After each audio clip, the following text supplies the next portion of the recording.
With Doubtnut, get instant video solutions to all your maths, physics, chemistry, and biology doubts. Just click the image of the question, crop the question, and get instant video solution. Download Doubtnut app today. Hello everyone. Students J1, J2, J3 and J4 perform an experiment for measuring the acceleration due to gravity using a simple pendulum. They use different lengths of pendulum and record time for different number of oscillations. The observations are shown in the table. Least count for length is equals to 0.1 centimeter and the least count for time is 1 second.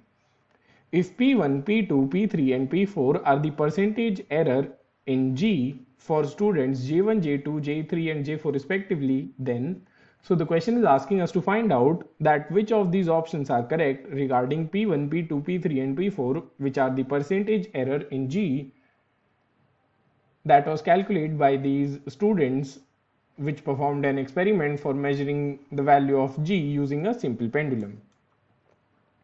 Since we know that the time period T is given by the formula 2 pi multiplied by under root of L divided by G.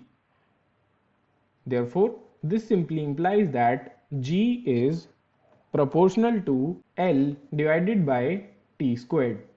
Therefore, we can write that the percentage error is which can be denoted by delta G divided by G is equals to delta L divided by L plus twice of delta T divided by T.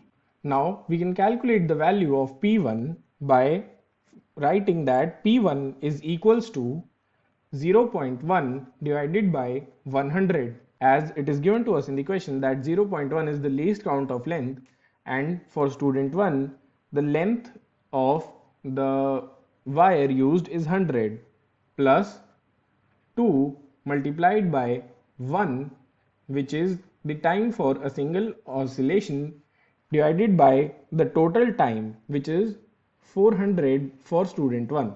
And on calculating this, we find out that this comes out to be 0.6%. Similarly, we can write that P2 is equals to 0.1 divided by 400 plus 2 into 1 divided by 400 into 100, and this comes out to be 0.42%. Now calculating P3, we can write that 0.1 divided by 100 plus 2 into 1 divided by 200 into 100, and this comes out to be 1.1%. And calculating P4, we can write that 0.1 divided by 400 plus 2 into 1 divided by 800, and this is whole multiplied by 100, and this comes out to be 0.28%. Therefore, from all these four values of P1, P2, P3 and P4, we can clearly write that value P3 is maximum and value P4 is minimum, and option A and D are incorrect. So the correct option are option B and option C. Thank you. For class 6 to 12, IIT JEE and NEET level. Trusted by more than 5 crore students. Download Doubtnut app today.